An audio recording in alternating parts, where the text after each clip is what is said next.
Good morning, beloveds. Actually, it's evening, and I am about to do a reading from 365 Days of Richer Living by Ernest Holmes and Raymond Charles Barker. Now, the interesting thing about that is I'm going to do the reading from February 29th.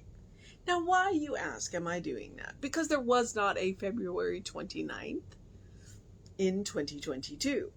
But I decided, for the sake of the YouTube channel, and the fact that in a couple of years, when there is a February 29th, somebody might be looking for a daily reading from February 29th.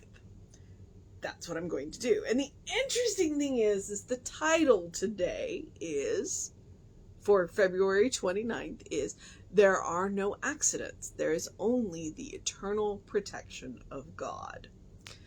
And then the quote is, "Trust on the Lord and do good, so shalt thou dwell in the land, and verily shalt thou be fed." That is Psalm 37:3. The Lord works in mysterious ways. Right thinking and living is spiritual life insurance. We are secure from all evil when we view life as it is in God. This establishes us in law and order, and no accident can befall us. Disorderly thinkers have disorderly experiences. Those who sense and assimilate the law of the universe rise into a way of life that is one of order. The presence of God enfolds us, indwells us, and operates through us. But unless we know this, we experience fear. As fear ensnares us in its false conclusions, we become accident prone. As faith takes hold of us, we become poised and established in order. There are no accidents, for God is law, and law bespeaks order. Each accident is merely the effect of a hidden cause within the one experiencing it. As we trust in the Lord and its law, cause and fact, we set up only positive causes and receive only positive effects. Thus, we are free from the belief in accidents. God's presence is our security. Today, law and order are the basis of my living. I refuse to believe that I can be the victim of circumstances. Nothing can happen to me that is not caused by me. I now dedicate my thinking to the perfect idea of spirit, and I do not set up any disorderly causes which will produce disorderly effects. I live in God, think with the mind of God. I am secure in the divine protection of the unfailing presence and the unlimited power. I give orderly thinking to my world and receive orderly results from my world. My knowledge of the truth has set me free from the confusion of false thinking. I know that only good will happen to me today. All right. We were talking about this in another class, ironically, by Raymond Charles Barker, and we were talking about the concept of order. And it really comes down to our state of mind when we make choices. When we make choices from love, when we make choices from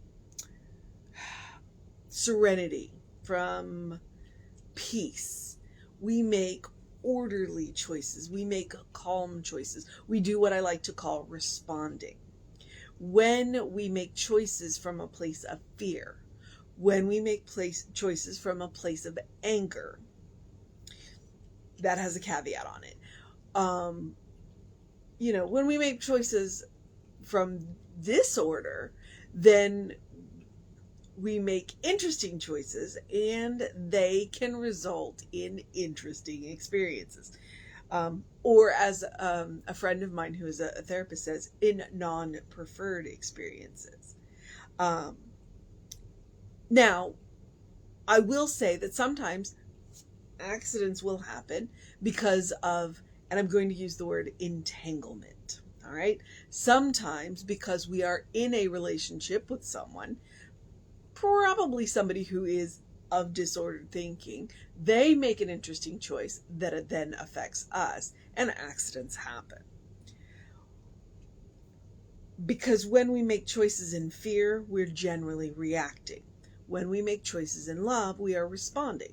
The difference between those two things is the ability to think and feel.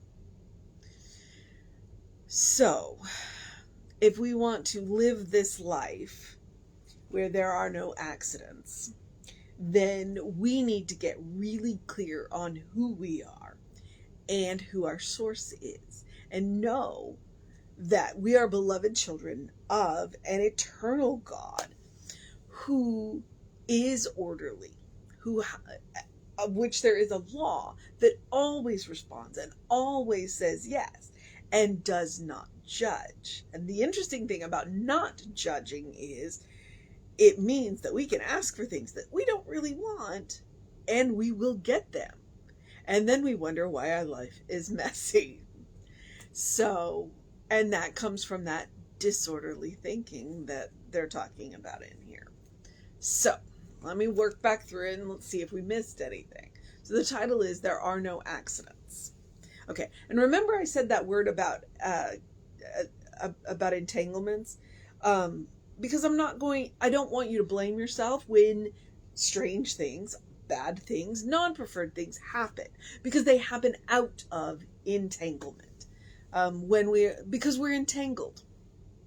The question is are we entering these entanglements with our eyes open? Do we know what we're getting ourselves into when we entangle with people?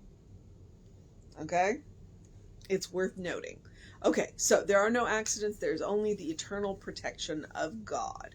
And then, like I said, with the psalm, trust on the Lord and do good. So shalt thou dwell in the land, and verily shalt thou be fed. Psalm 37:3. Respond, don't react.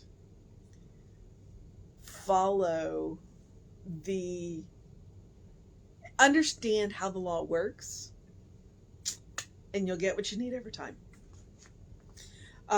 So right thinking and living is spiritual life insurance. Spiritual life insurance. All right, then. We are secure from all evil when we view life as it is in God, which is a heck of a statement. This establishes us in law and order, and no accident can befall us. All right. So, if we follow the qualities of God, we understand how the law works, and we respond with orderly thinking, which is responding rather than reacting, then I'm not going to say an accident is never going to happen, because again, I said entanglements. But what I'm going to say is they are less likely to happen, and they are less likely to happen per our choice. When we run into people, that's a different story. There's that entanglement word. But we are less likely to create them for ourselves. I'm not going to say we won't, but we are less likely. Disorderly thinkers have disorderly experiences. Those who sense and assimilate the law of the universe and rise into a way of life that is one of order. Okay, when we understand how the law works, we will make much more efficient use of it. The presence of God enfolds us, indwells us, operates through us. But unless we know this, unless we know who we are, beloved children of God, but unless we know this, we experience fear. As fear ensnares us in its false conclusions, because that's one of the things, face everything and run, or what is it? Face everything and run, face everything and rise. There's various different, how you respond to fear. There's another one, I can't remember the name of it, or the acronym that they turned it into. False conclusions. Oh, false evidence appearing real. That's it. That's the one I was looking for. False evidence appearing real. we become accident prone, partly because we've forgotten who we are. As faith takes hold of us, we become poised and established in order. When we know who we are, when we understand how the law works, when we choose to respond rather than react. I did mention anger, because you can react out of anger or you can respond from anger. Anger can be an amazing fuel, but only if it is used correctly. And that means you must respond to the anger, not react with the anger. Okay. Let's see. There are no accidents, for God is law, and law bespeaks order. Each accident is merely the effect of a hidden cause within the one experiencing it. And it can come from the choices we make, including the relationships we have. As we trust in the Lord and the law of cause and effect, we set up only positive causes and receive only positive effects. Okay, that would be wonderful if that was the only thing that happened. But again, let me remind you, you are in a relationship. That will affect some of that. Sometimes things happen because of somebody that you love. And we just have to suck it up and figure out how to respond. Thus, we are set free from the belief in accidents, and God's presence is our security. Today, law and order are the basis of my living. I refuse to believe that I can be the victim of circumstances. I refuse to believe that I can be victims of circumstances, meaning I believe that I have a choice in the matter, and I am going to make my choice. Nothing can happen to me that is not caused by me. I now dedicate my thinking to the perfect idea of spirit, and I do not set up any disorderly causes which will produce disorderly effects. The more I understand how law works, the more I can order my life in the way that law will work to my benefit the most efficiently. Am I going to get it right 100% of the time? Probably not. But the more I practice, the better I'm going to be at it. I live in God. I think with the mind of God. I am secure in the divine protection of the unfailing presence and the unlimited power. I give orderly thinking to my world and receive orderly results from my world. My knowledge of the truth has set me free from the confusion of false thinking. I know that only good will happen to me today. All right. So that is February 29th. 365 Days of Richer Living. I have now absolutely completed this book. And now I will get on with working on my YouTube channel, because this was the last one I needed. All of the usual stuff is the mission today: should we choose to accept it?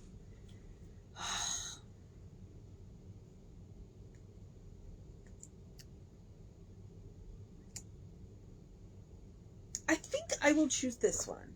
The mission today, should we choose to accept it, is to dedicate our thinking to the perfect idea of spirit. What does that mean?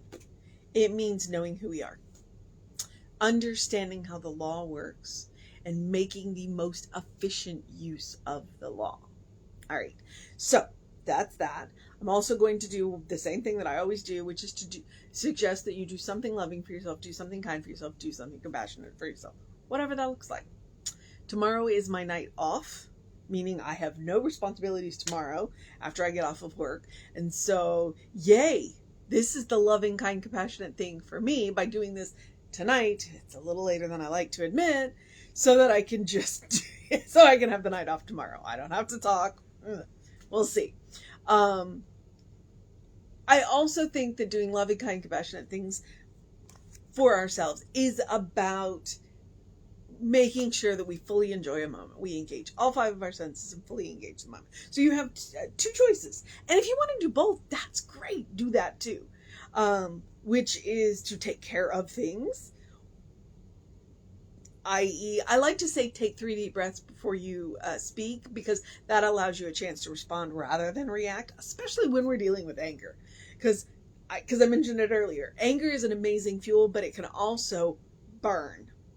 And so when we take those 3 deep breaths, especially when we are angry, we choose to respond rather than react. Therefore, we can fuel a change without burning things to the ground. But I also want to remind you that sometimes it's about just enjoying things. Take a nap, take a walk, enjoy a cup of coffee, a tea, or a really good meal, or a piece of chocolate. Engage all of your senses and really dig in. Life was meant to be enjoyed, or is meant to be enjoyed. I guess I should use present tense. It is meant to be enjoyed. So please do that. Take the time to do it.